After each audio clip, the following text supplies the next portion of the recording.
Have you ever seen a haunted house? You know the kind I mean.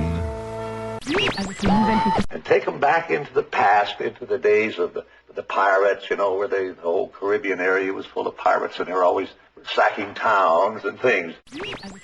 Creepy creeps with eerie eyes. Start to shriek and harmonize. Goblins and ghoulies from last Halloween. It's witchcraft. Ladies and gentlemen, bats and ghouls, it's time to celebrate the spookiest time of year with some of your favorite Disney characters. Please remain seated in your doom buggy. WDW Radio, your information station. Hello, my friend, and welcome to the WDW Radio Show, your guide to the Disney parks and experiences. I am your host, Lou Mongello, and this is show number 805. And together since 2004, we've been sharing Disney magic here through the podcast, my weekly live video every Wednesday night, blog, events, newsletter, and more. You can join the community and find everything at WDWRadio.com. And it is my favorite spooky time of the year, and I love a good scary movie. But when you think about Disney animated movies, scary probably isn't the first word that comes to mind. But there are a few frightening scenes that prove Disney isn't just about happily ever afters. So this week, I'm going to share my 5 scariest Disney animated movie moments and revisit some of the most haunting, unforgettable, and often surprising moments in Disney movie history. And of course, I'm going to want to hear from you. What scary Disney animated movie moment do you think is the scariest? Then be sure to stay tuned for our Disney Trivia Question of the Week for your chance to win a Disney Prize package. And don't forget to go to WDWRadio.com and sign up for my free weekly email newsletter so you can not only stay connected and not miss a thing, but when you do, you can get a free copy of my 102 Things to Do at least once in Walt Disney World book. Please connect and chat with me on social. I am at Lou Mongello on Instagram, Facebook, and LinkedIn. And if you're looking for a speaker for your event, conference, or business, and want to apply lessons from the Disney parks to your organization, or if you are a creator or solopreneur ready to turn your passion into your profession, head on over to LouMongello.com. Whether it is speaking engagements, workshops, or strategies to take your ideas to the next level, I'll help you transform what you love into what you do. And of course, if you like what you hear, and I hope that you do, please share the show and tell a friend. So sit back, relax, and enjoy this week's episode of the WDW Radio Show.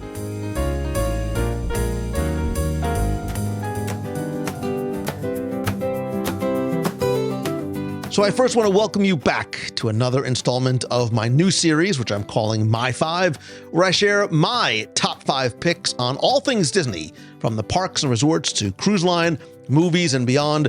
And this isn't just about my list, because I also want to hear your entries or favorites as well.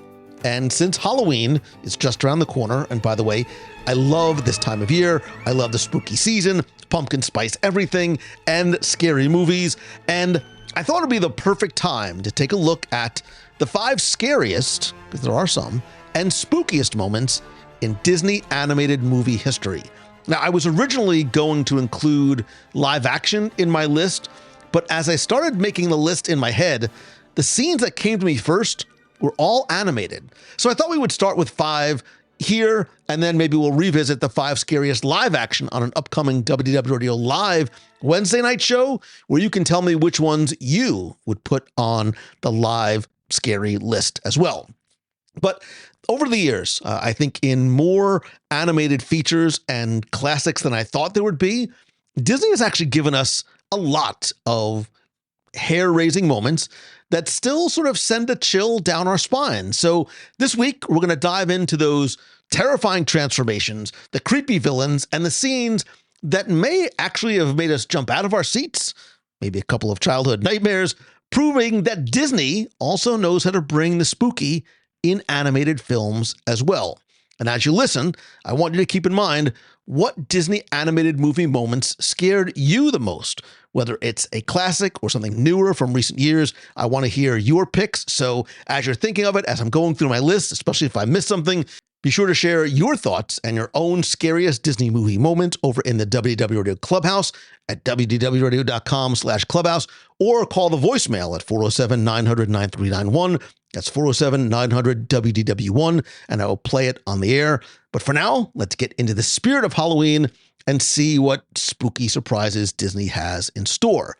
And when I say Disney movies, as I was thinking about creating this list, I mean those that were produced and released by Disney. So nothing that was really acquired in the Fox deal or Hulu, etc.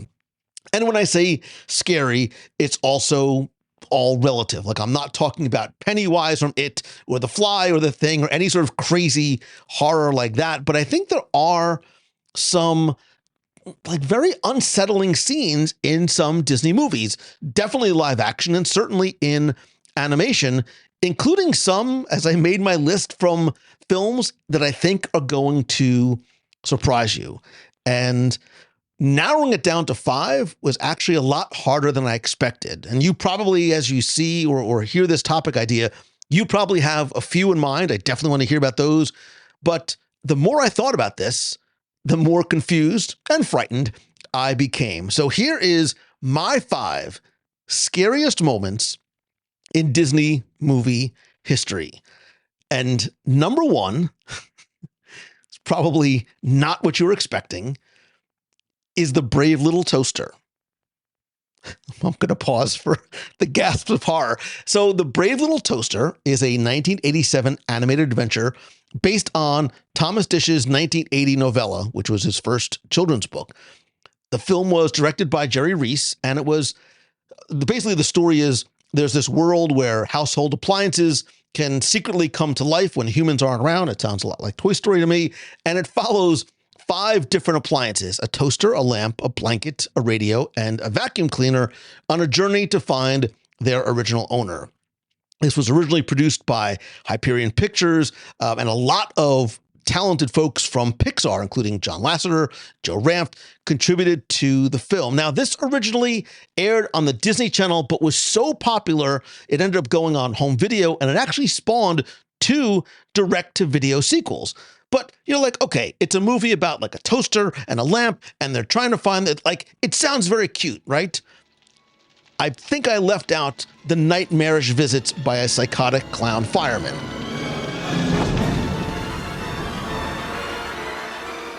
So let me, trust me, let's go quickly sort of look at the plot. So in this film, this group of household appliances, Toaster, Blanky, Lampy, Radio, and Kirby, embark on their journey to find their owner, which they call the Master, after realizing that he might never return to the cottage where they all once lived. And along the way, they face various challenges, things go horribly wrong, they're navigating in the wilderness, and there's a junkyard compactor, and they need to sort of outsmart the more modern appliances in the city. Spoiler alert, ultimately, they reunite with the Master, who brings them to his college dorm, marking the end of their adventurous quest. Yes, there's a lot of Toy Story similarities as we say this out loud, but it is full of bright animation and lighthearted music and the black smoke monster from Lost. Like, there is a scene where it looks very similar to the black smoke monster from Lost, who literally pulls like the boy away. But there's the scary clown fireman. So forget about being afraid of clowns. Like, now I'm afraid of toast and clowns, because this clown is not like a happy, jolly circus clown. He has crooked yellow teeth and smoke coming from his very creepy, grinning, closed mouth. And then he says like a single soft word. Right? So, and again, through these big yellow teeth, the toaster is running away, as toasters are wont to do, because he's in fear of these waves of water that turn into forks, which, like, these are things that do not go well with toasters, like children playing with toasters and waters and forks. Like, that's the easy way to get fried. Like, and it's also like all this happens above a bathtub. This is not a good mixture. And this visual of the clown, right, in full clown gear, but also sort of dressed like a fireman, is he even scarier than the creepy clown doll in Poltergeist? Maybe. But it's it's also, like, if you think about it, it's a very grim scene. Like, he is literally trying to kill this poor little toaster. The scene is about death, and I'm sure that there are probably no long-lasting scars on any 5-year-old kids or their equally traumatized parents years later. It's a very sort of darker theme, I think, than typical Disney animated films that are geared towards kids. And this scene is completely unrelated and disconnected from the original novel. And it doesn't seem to actually serve any clear, like, narrative purpose, right? It's this example of, like, the big-lipped alligator moment in film tropes. And what that means, it's basically a, like, very bizarre, out-of-place scene in a movie or TV show that really comes out of left field and has little or no connection to the plot, never referenced again. This actually came from the random alligator scene in All Dogs Go to Heaven and has since been used to describe a lot of these very strange, fleeting moments that are very disjointed from the rest of the narrative. But even though the scene seems very random, it's also very much in alignment with sort of the bizarre dreams that we have in real life. And I think this scene is this wild mix of subtle and not so subtle horror. And I think there's a little bit of psychological tension here. Like, I think it's a little bit more mature to be generous. And while it might seem initially harmless, I think it takes a very disturbing turn as this playful clown sort of becomes something far more unsettling. And if you listen to the music, it really kind of underscores this transition, and the visuals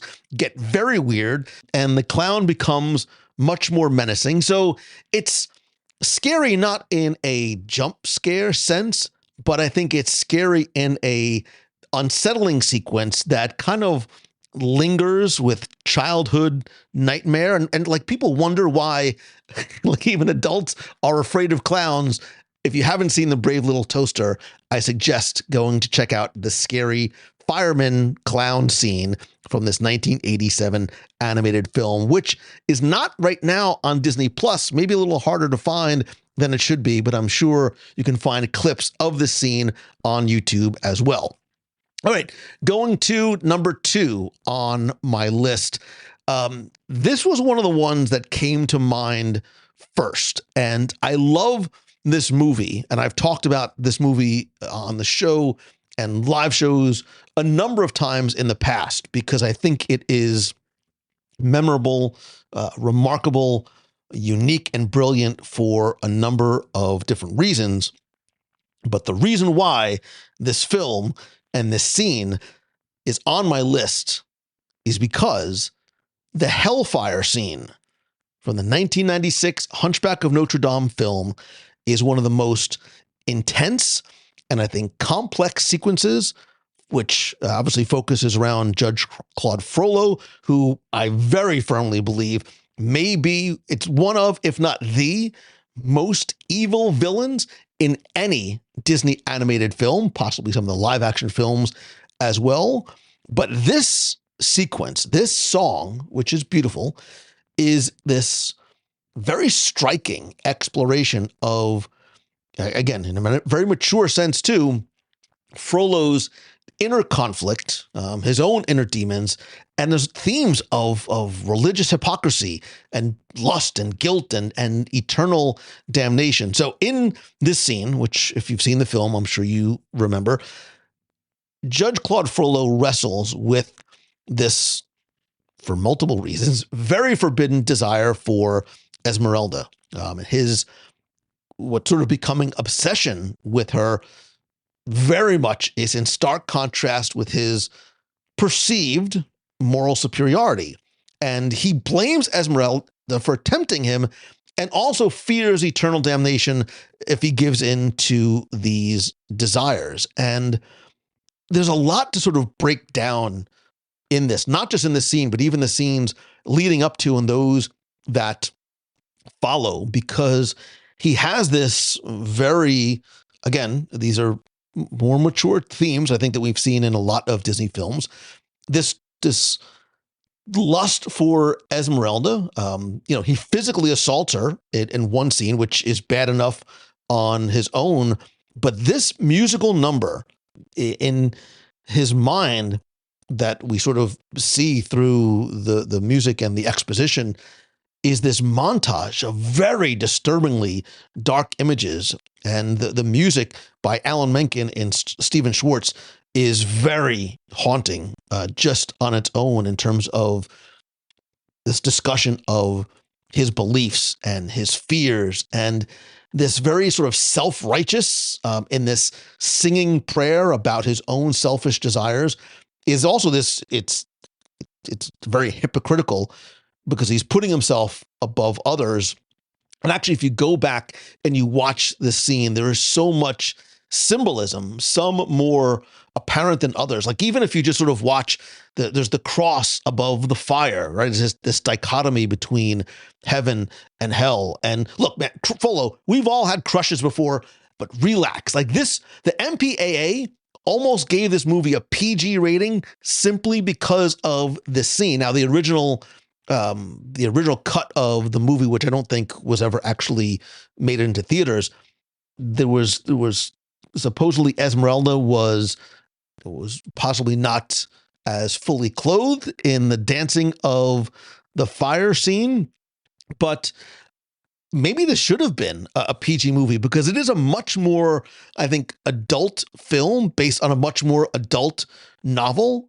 It is not necessarily the most lighthearted movie, despite the gargoyles. George from Seinfeld can only take this so far. PG might have even made this a more helpful rating for parents.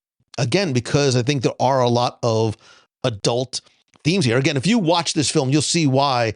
Back on show 593, we talked about the top 10 Disney villains. Judge Claude Frollo was my number one.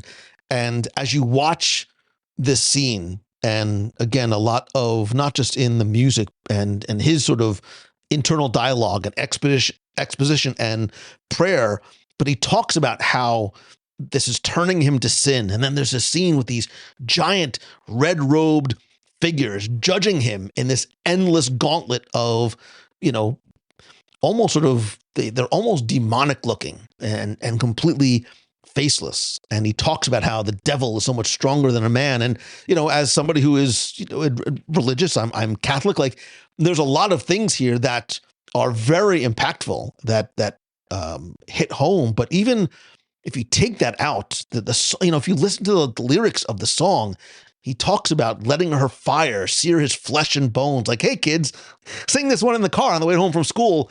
He talks about tasting the fires of hell. So, like, I think he is a frightening character on his own, due in part because I think he's a grounded character, meaning that he's not a fantasy wizard. He's not somebody that has powers. He's a real man. And this conversation that he's sort of praying to the Virgin Mary about what he wants and what he prays for, and be mine or you will burn. Like, hey, kid, don't ever say that to somebody that you're trying to court. Listen, if you're not going to be mine, I hope you burn is not the way to get someone to fall in love with you. Beata Maria, you know I am a righteous man. Of my virtue I am justly proud. But this, you can hear this emotion and the anger and the fear and the resentment and the lust, like in this song. And then near the end, I think there's it's a striking and I think a scary and disturbing scene where the room sort of closes in around him, and then it's silence, other than this wind whistling in the background. And I think so much of the religious symbolism that contrast with his dark desires and his strict Catholic beliefs, and I think this juxtaposition of his prayer for salvation and his lust for Esmeralda makes this a very tense and intense scene. And I think the film itself, I think Hunchback from beginning to end is a spectacularly animated film, and this imagery of the hellfire that surrounds Frollo creates this sense of impending doom, and that flames with the inner turmoil and the damnation and, spending eternity in hell. It's very scary for those who sort of believe that that is what is a potential option for the afterlife, and these demons sort of rising around him. I get it. Like I get the guilt and all that. And I think sort of going back to the music and the score, it really sort of intensifies this internal battle. God have mercy on her. God have mercy on me. But she will be mine, or she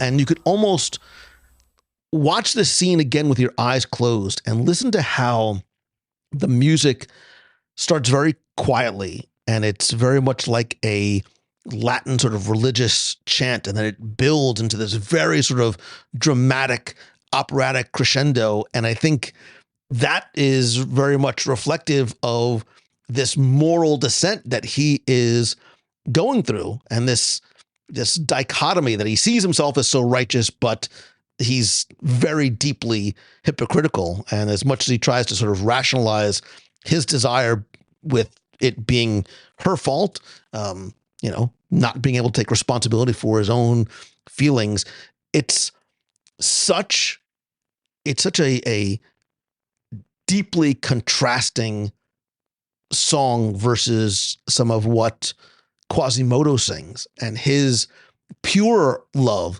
for Esmeralda, like comparing those two, right? It's a very sort of light and dark. I think this scene is just such a masterful portrayal of this internal struggle between sin and virtue, and it's doesn't just sort of underscore, but almost sort of lays the groundwork for his descent into, again, being one of, if not the most evil of villains, and I think sort of just mental madness as well. It is, without question, I think one of the darkest, and in some ways, again, scary doesn't have to be, a monster scary or a jump scare scary.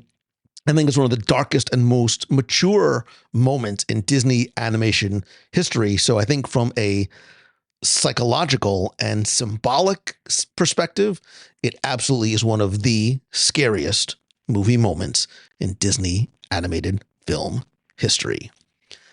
Let's go from Hunchback in 1996. Let's go back in time to, I'll be very curious to hear the thoughts about this film, because I think this next one on my list is a very dark, very disturbing moment. Unlike Frollo's, it is more of sort of the monsters rising from the dead for a film that was not necessarily a box office smash. And we are back in 1985 as the Horned King summons the Cauldron Born in the Black Cauldron.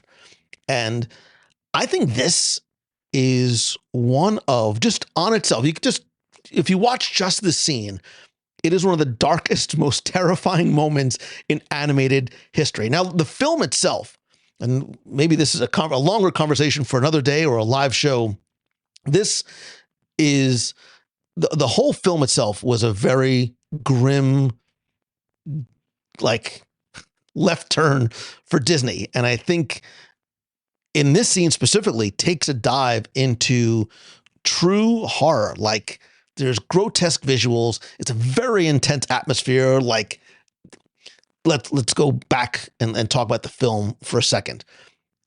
Because this film, when it was released, I think in and of itself was a very controversial moment in Disney animation history. It was this transitional period for the company as a whole, right? They were struggling creatively and financially in the early 80s. At the time, this was the most expensive animated film they had made, which cost about $44 million, but it earned only about half that, a little less than half that, about 21 million, making it not just a critical, but a commercial failure. And this was very much a risk for a number of reasons, because it was such a radical departure from Disney's usual tone. It's a lot more dark. It's much more violent and more mature. Again, a lot of topics that deal with things like death. And I think this was Disney collectively saying, we need to adapt to changing times, adapt to changing interests. We need to compete with studios like Don Bluth, which had produced darker films that were successful, things like The Secret of Nim.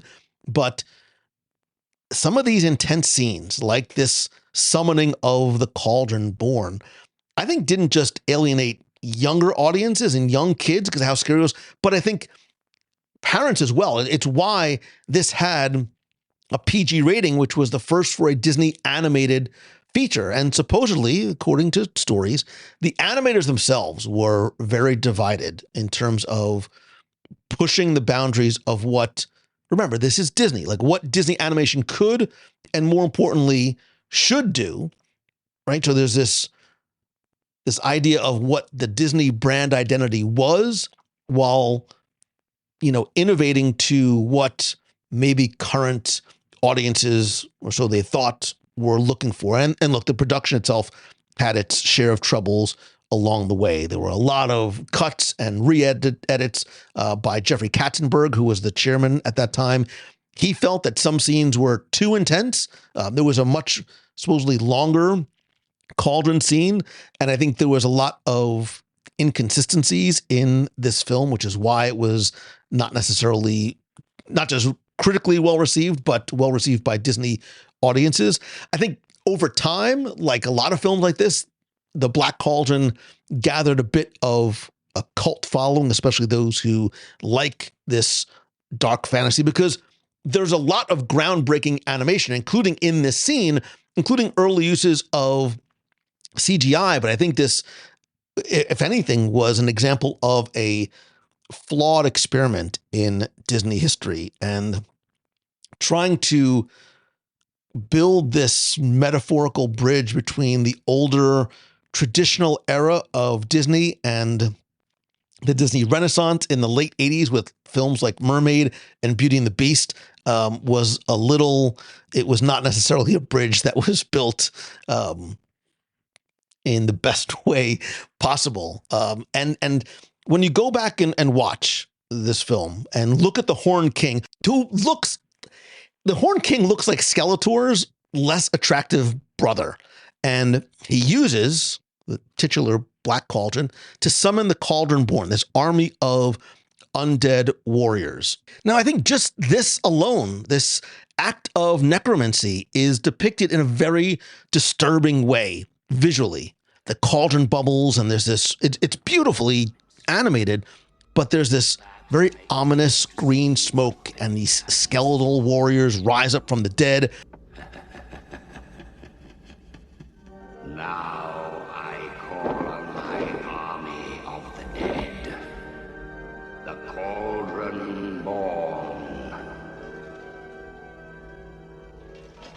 Arise, my messengers of death. Our time has arrived.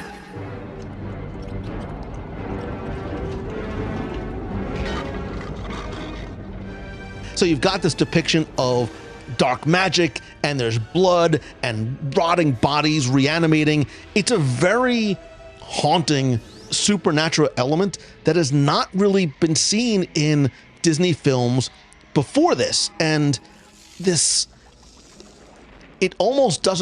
scene specifically almost doesn't look like it is from a Disney movie. This eerie sort of green, sickly glow and this contrast of light and darkness creates a very much intense sense of foreboding. And if you watch and see that, the bodies are first very skeletal and then they're sort of fleshed out with like decaying bodies, it's we don't see a lot of rotting corpses in Disney animated movies.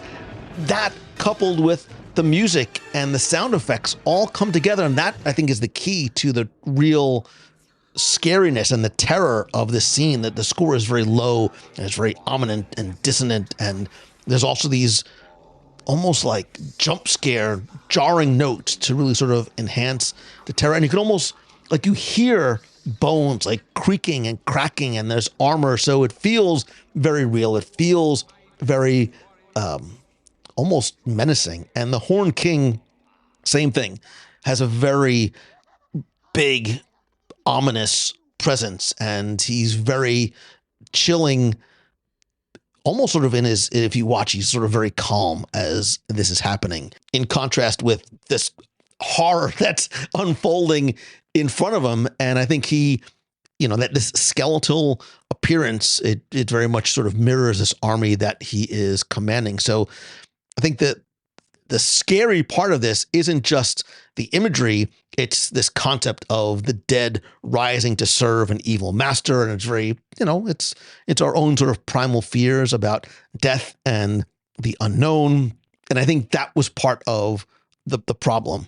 This imagery of dark magic and the skeletal figures were frightening enough that I think this scene specifically helped contribute to the film's PG rating, which was an anomaly for Disney at the time. And I think it started to set and maybe push the boundaries of what was acceptable in quote unquote children's animation. And I think for a lot of viewers, left a very sort of terrifying, and maybe not just a terrifying impression, but almost a little bit of a bad taste in their mouths. Like, this is something that we would see, like, if you remember, like Harryhausen's Jason and the Argonauts, but an animated version of it, or like The Evil Dead. So I think the summoning of the skeletons in the Black Cauldron is not just one of Disney animated film's scariest scenes due to the visuals and the sound design, but I think there's a psychological, a mature psychological weight that this carries in this, this idea of creating this mindless undead army very much reaches into the darker corners of Disney storytelling. If we were talking about some of the live action films, there's a number of films right around this time that we can start to lump in and compare and contrast to this. But for an animated film, I think The Black Cauldron may be, especially at the time, one of Disney's boldest and most frightening animation, we'll call it, experiments. Okay, from there, right? So now here we are, stuck in the 80s to a certain degree, but we're going to go back, way back into time, to what I think, and I have a feeling I am not alone in this, say it out loud if you think you know where I'm going, but I'm going way back to 1940. You might have thought I was not going back that far, but I am. To what I think remains one of the most terrifying scenes in any Disney animated movie, and it's the transformation of the boys into donkeys in Pinocchio. This scene where these poor kids, and I know maybe not all poor kids, but they're screaming for help, is one of Disney's earliest and I think most disturbing moments. It is very unsettling for both kids and adults, and it very much deserves a spot on this list. If you're obviously familiar with Pinocchio, the boys are, reveling in mischief on Pleasure Island, only to gradually realize their fate, which is being turned into donkeys. And this physical transformation that we see directly on screen and then via via shadows, accompanied by their cries for help as they lose their voice, this very much taps into primal fears, I think, of loss of control and loss of identity, and this, I think there's some borderline almost grotesque imagery of these boys becoming donkeys, which is very effective, right? Because we're talking about this being a very scary scene, decades later.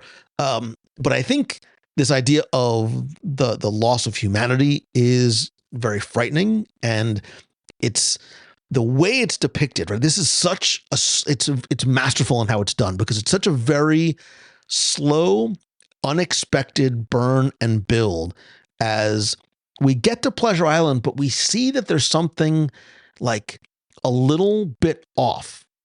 And then it starts to escalate as this actual transformation is somewhat, it's not bloody, but it's grotesque, right? They're spouting ears and tails and hooves, and they're begging for help. And then it like ramps up very quickly into full horror mode. Like it seems harmless, almost humorous at first. Again, listen to the music, how that starts to transform to a little bit creepier, a little bit more foreboding, and then it takes a weird turn. Now, I was sort of back and forth on this one because I think it's not quote unquote scary as much as it is disturbing. Like watch the part where the hands turn into hooves and then the only thing you see after that is the shadow. Like it's very freaking. It was more disturbing not to see the transformation happen and only see it by way of the shadow on the wall. And I think for kids, the lesson very much hits home. This idea of a very clear, like black and white in color, but a black and white reminder of punishment for bad behavior is executed in a very, very disturbing way, because up to this point, we're seeing Pleasure Island, like all these kids like, yeah, I'd love to go to Pleasure Island. Like I can, have candy, I can play. It's this amusement park. I mean, kids don't smoke or drink, but it's this place of fun.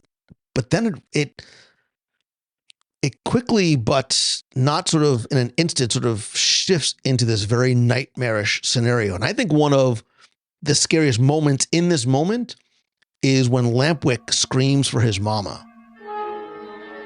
Oh. Huh? What's going on? Oh! I've been double-crossed! Help! Help! Somebody help! I've been framed! Help! Please, you gotta help me! Oh, be a pal! Call that beetle! Call anybody! Mama!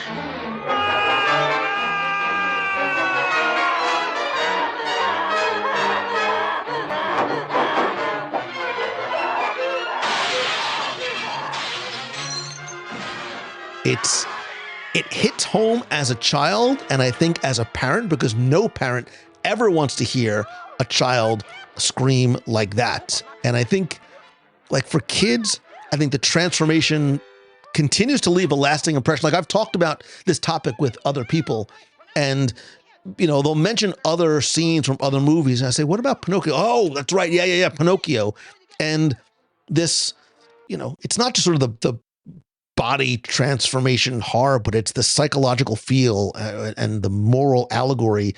And the other thing too, as I started to think about this and I went back and I watched the scene again, it's never resolved. What's happening on Pleasure Island continues on after the movie is over. Like they never get caught. Yeah, Pleasure Island never sort of goes away. It's never destroyed. Everybody's not freed. What happens to Lampwick and Pinocchio and the other characters is continuing theoretically to happen to other kids, which in and of itself is scary. So yes, there is a lesson that I think there's a very stark lesson in everything you do has consequences. Kids, listen to your parents or else. I think that this is, again, while not however you define scary, it's not shocking, it's not bloody, it's not monsters, but I think it is a very scary, a very frightening scene with a morality lesson to take away from it as well. Last, but certainly not least on my list, I think it's appropriate to start at the beginning. And you might not realize it, because we're talking about films, for the most part, from the 80s, from the 90s, Pinocchio back in the 40s. But it's always been like this.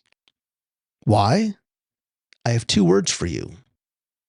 Snow White. Now, one can argue that the heart box scene from this 1937 classic that would change modern filmmaking forever might be what you think I'm talking about, right? This evil queen's demand for Snow White's heart in that chilling moment when she hands the huntsman a box to go and collect the heart from this dead young girl it's very effective.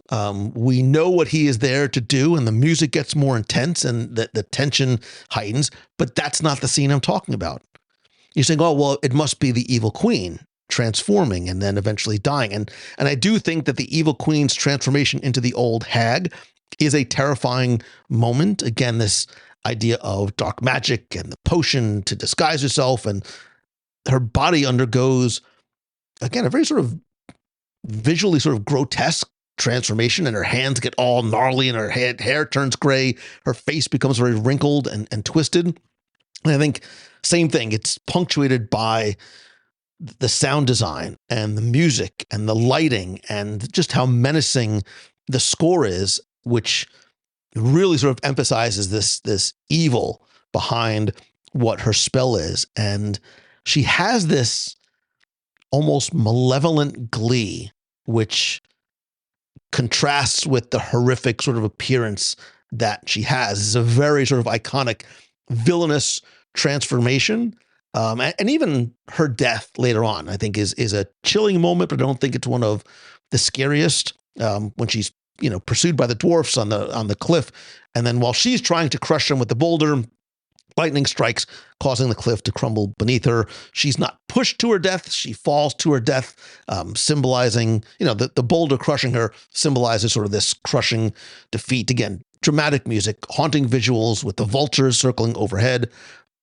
But I don't think that is, and again, these are 3 relatively scary scenes in Snow White, but that's not the one that I think causes it to make the list.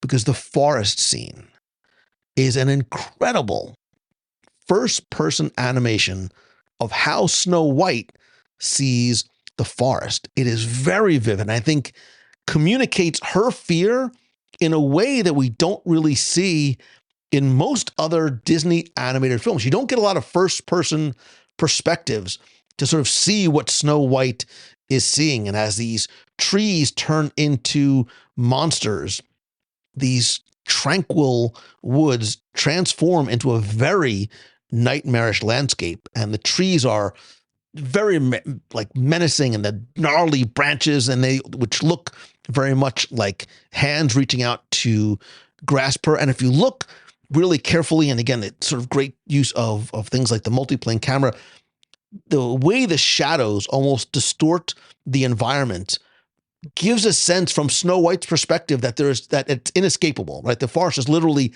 closing in around her. That's terrifying. I think that is, this scene just taken in and of itself is terrifying, because I think it portrays and conveys this panic and anxiety as it's closing around her. And I think it very much, I think maybe it's the reason why it was so successful, especially, was it mirrors a lot of childhood fears of the unknown. The things that Snow White is experiencing in forests like that is something that a child might fear, because, while this beautiful, tranquil forest starts to morph into something grotesque, and the animals are sort of watching ominously from the dark shadows, like every corner, everywhere she turns seems to harbor danger. And I think the perspective is so disorienting, which is why it's the imagery is so surreal, right? If you look at things like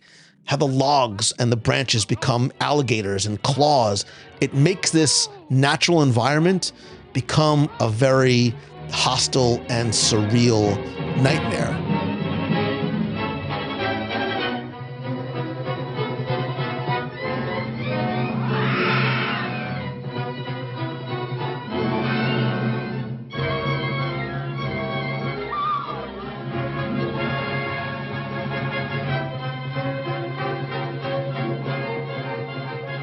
right? And think about all the horror movies that have taken place or been set in forests like this, and even live action films as they are filmed with these same type of shadows, I think elicit the same type of emotions. And I think this also represents this dramatic tonal shift, because up to this point, the movie's very whimsical. The atmosphere is very gentle. And then there's this jarring shift into dark, nightmarish visuals, and it's jarring. And I think that's what amplifies the terror of this scene. And I think it taps into not just childhood fears, but our own primal fears of isolation and the dark. And, for Snow White, just how vulnerable she is. And I think this stands as one of the most intense, most frightening, dare I say scary, moments in early Disney animation. And I think it makes it a key contender on this or any list of animated horror moments.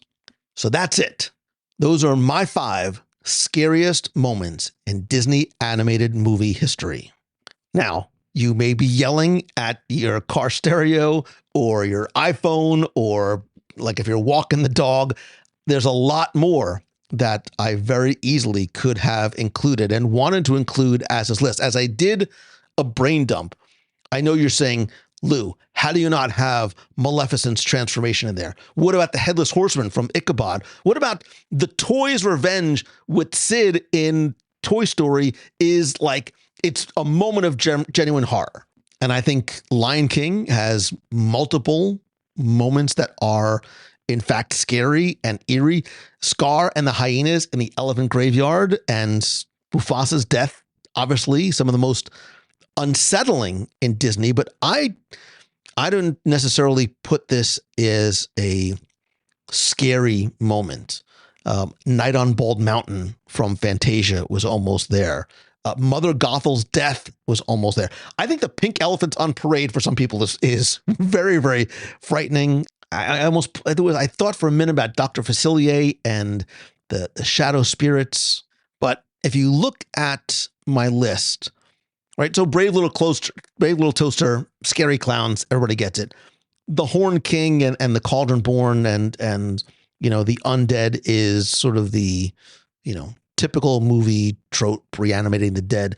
But if you look at the other 3, Frollo from Hunchback, the transformation of the boys into donkeys, and then Snow White, I think they all hit on very almost visceral moments. So look, as we wrap this up, because I think there's a lot more that we could have added to the list and discussion we can have about it, and we should have it over in the clubhouse. I want to hear your thoughts. Did I get it right with these terrifying Disney animated movie moments? Or do you think that I missed any that deserve a spot on this top 5 list? Share your scariest Disney scenes. What do you think I should have included? And your own entries. You can call and leave a message on the voicemail. I'll play it on the show at 407-900-9391, or post your thoughts over in the clubhouse at wdwradio.com/clubhouse. I'll also post this on my Instagram at instagram.com/LouMongello, and we can start and continue this conversation wherever you like and are most comfortable. I cannot wait to hear what nightmare-inducing Disney moments stuck with you the most.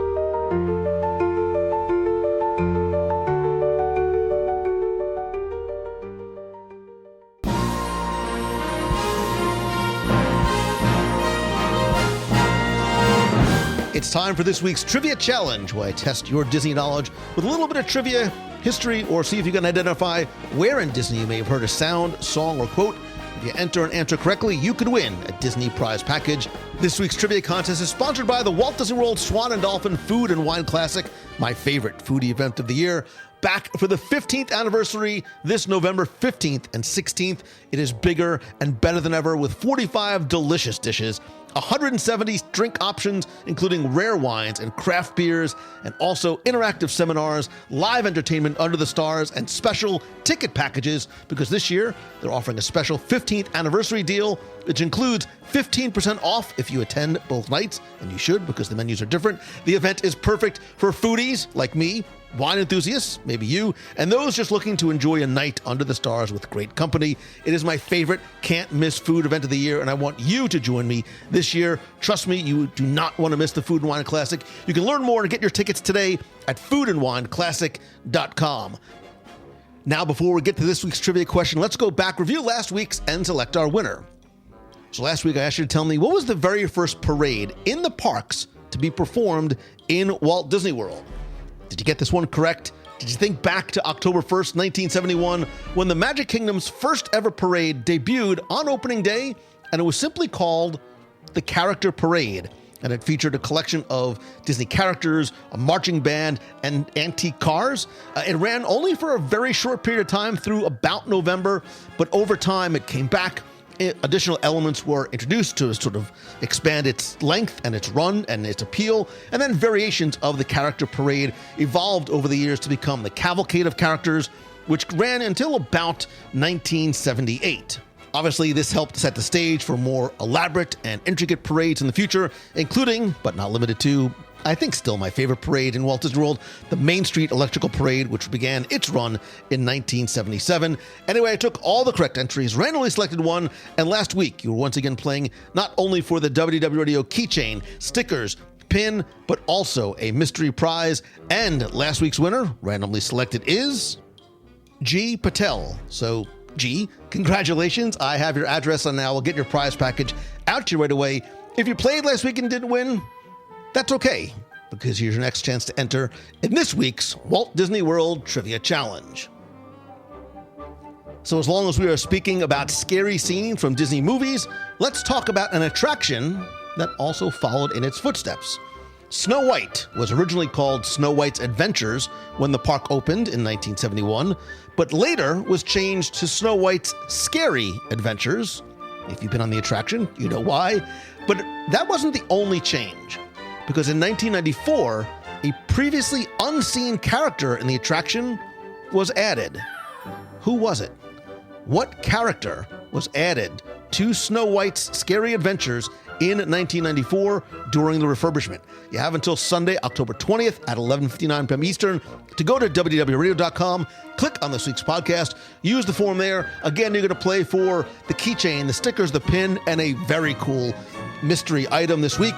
So good luck and have fun.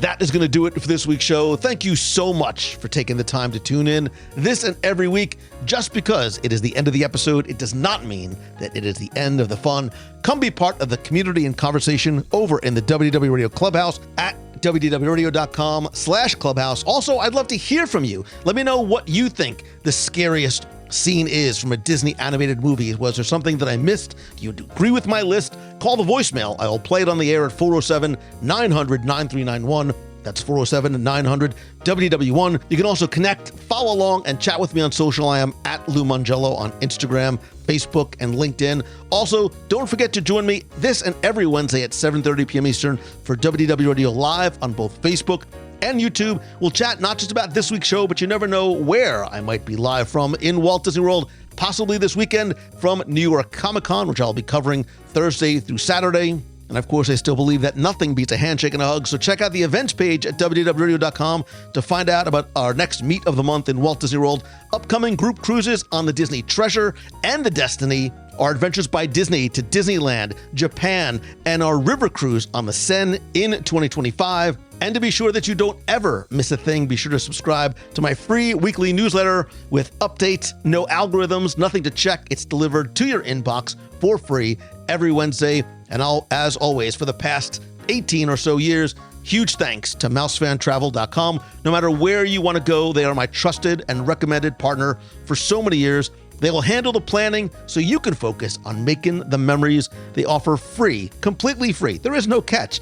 vacation planning services. They treat you like family and are there to help you every step of the way. So visit mousefantravel.com for a fee-free, no obligation quote today. As always, my friend, and you are my friend, whether we have met yet or not, if you like what you hear, and I hope that you do, please help spread the word. Share the show. Tell a friend. Take just a second to rate and review the show over on Apple Podcasts or Spotify. And if there's ever anything I can do for you, please reach out and let me know. And finally, most importantly, thank you, thank you, thank you. I love and appreciate you. Please remember to always be kind. Choose the good. Have a great day and even better tomorrow. So until next time, see ya. Hey Lou, it's Christine Morrison from Flowertown, Pennsylvania. I'm in the middle of listening to your Are You In or Are You Out with Connor and Lisa, and I'm loving this, but I had to stop it and call and say I've got two things. Yes, I'm in for them fixing the Yeti. I saw it in all of its glory the very first time I went on that attraction, and it was amazing. And then when I went back, it was sort of like how you described when you went back on Journey into Imagination with your dad and you guys came off and you were like, wait, what happened? Where's Dreamfinder? That was my experience. I got off of Expedition Everest the second time and I was like, I'm sorry, where's the Yeti? Did I miss something? I really, really miss it, and it's one of those things that I really wish that they could fix. And I agree with Connor that get everything else in the tropical Americas going, and then fix the Yeti. And then also I'm out for Hunchback of Notre Dame because I think the most underrated Disney film is Emperor's New Groove. I could watch that on a loop for the rest of my life and crack up laughing. I know every single word. It is the most underrated Disney film of all time. Now I'm going to go back and finish listening and see what else I'm in or out on. Thanks for doing this. Do it again. Make somebody smile, guys. See you later. Bye. Hey Lou, it's Patrice Roberti from Metro Boston. I was listening last night to one of the ones, I think it was 357, don't hold me to that. We were talking about collectibles, the top things to collect. And passing in that, you mentioned that someone actually did send you that perfume bottle that you had mentioned earlier that you were looking for. And I was so glad to hear that. That was like 10 years ago that it happened, but you had spoken so meaningfully of the perfume bottle and that someone found one and sent it to you, showed there's all the goodness in the world there. And also, I was listening to I think it was 391. It was one of the ones that Daniel Roberts was on. I always like him a lot. And I got curious about him, and I looked him up, and it looks like he's written a book. And I hope maybe you'll have him on to talk. It looks like his book is fiction that involves Disney. So maybe you would consider having him on to talk about his book and other good. You've talked about nonfiction Disney books. Maybe there's a lot of fictional Disney books out there. He's obviously written one that sounds pretty good. So maybe you have him on to discuss that, because I still love his talk about the jungle thing. Forgive me for not having that right. But that little house across from the entrance. I love when he spoke about that. It was great, and I looked it up, and I think the little house is just beautiful and wonderful and atmospheric. So thank you very much for everything. I hope it sounds like you came through the hurricane okay, and I look forward to new shows, including one where you celebrate your 800th, even if it's 805 or 7 or 8. Take care. Bye. Hello, Lou Mangello. It's Darlene Nagy, formerly of West Seneca, New York, now living Central Florida. And what a better day to call when we have the winds blowing and everything will be hopefully not flying. I wanted to give you guys a rundown. Halloween on the High Seas, October 21st to 26th this year. Then we got Swan and Dolphin, Food and Wine, November 15th and 16th, 2024. Then 2025 starts off with a Western Caribbean on the Disney Treasure, February 8th through the 15th. We've got an ABD in Japan with Lou. Can you imagine all that sushi and everything? May 18th through the 27th. You guys are lucky. Then we have a Disneyland ABD Trip 1, July 6th through the 11th, 2025. And then there is a second trip, because the other one was so popular, on July 27th through August 1st, 2025. That one is definitely sold out. Then we got the ABD, WDW Radio, Disney River Cruise on the Cyane River, Paris, Normandy, September 18th through the 25th of 2025. I hope you all have a wonderful day. Stay safe, and praying for everyone in Florida. This is a big one. Talk to you real soon. Love and hugs.